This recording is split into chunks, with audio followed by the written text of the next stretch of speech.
Goeienaand, ek is Willie Sonnes en ek groet u hier op die wonderlike senders van Joy Gospel Radio, wat uitsaai feitelik oor die wêreld.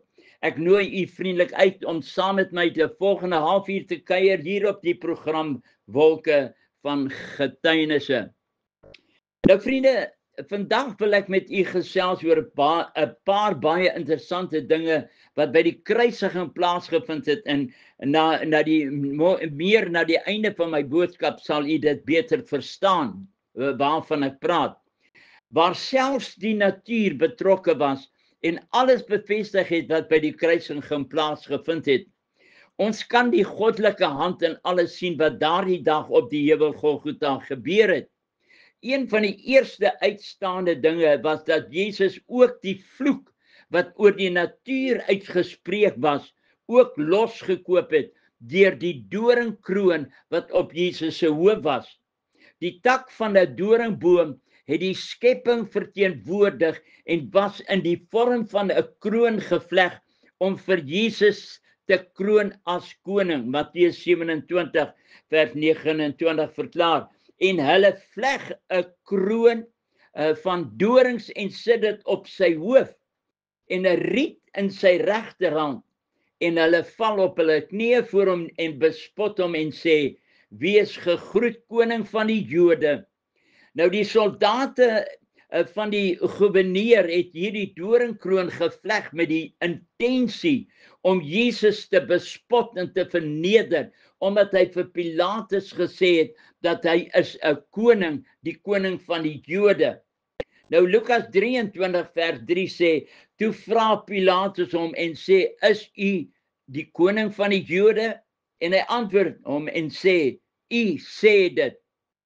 Nou vriende, die riet wat hulle in sy regterhand gesit het, was om voor te gee dat die riet veronderstel was om 'n koninklike scepter te wees. Soos die konings dan altyd gehanteer het. Hulle het later hom op sy hoof geslaan met daardie selfde riet, terwyl die dorings in sy skedel ingeslaan was. Mense, ondenkbare pyn moes hy beleef het daar. Matteus 27 vers 30 sê, en hulle spieg op hom en neem die riet en slaan hom op sy hoof. Die doringkroon was deel van die natuur en het 'n groter mening gehad dan wat die spotters besef het. Ook die natuur is losgekoop. Ook die skepping het vrygeraak van die vloek deur die bloed wat uit die wonde gedrup het. Jesus het vir almal en 'n vloek geword. Alles het Jesus se wonde uit die bloed daar uitgedrup. Alles is 'n vloek geword deurdat hy aan 'n hout gehang het. Nou die Bybel verklaar in Galasiërs, hy sê vervloek is hy wat aan 'n hout hang. Nou ons weet dat volgens Paulus is die skepping op hierdie oomblik deur God beveel om hom aan die mens te onderwerp, tot die glorieryke dag wanneer Jesus, halleluja, op die wolke gaan verskyn om sy kinders te kom haal. Dan sal die skepping ook totaal vrygemaak word van die slawerny. Die Bybel sê dit so pragtig, beskryf Paulus dit. Hy sê die hele skepping sug en is in barensnood. Romeine 8 vers 19 tot 23 sê hy, skryf Paulus, want die skepping wag, my broers, die skepping wag met reikhalsende verlange op die openbaarmaking van die kinders van God.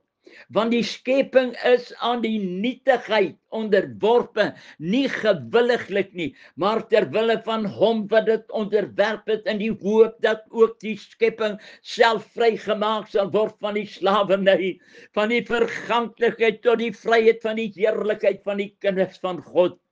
Want ons weet dit, dat die hele skepping tesame sug en tesame in barensnood is tot nou toe. En nie alleen dit nie, maar ons self ook wat die eerstelinge van die Gees het. Ons sug ook in onsself in afwagting van die aanneming tot kinders.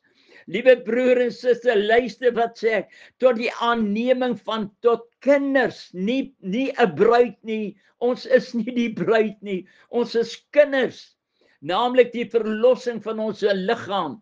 Vriende, die beledigings en die minagting wat hulle daardie dag teenoor ons Here en Meester geuit het, toe die soldate hom bespot het, en hom, soos Lukas dit vir ons beskryf het in Lukas 23 vers 11, en nadat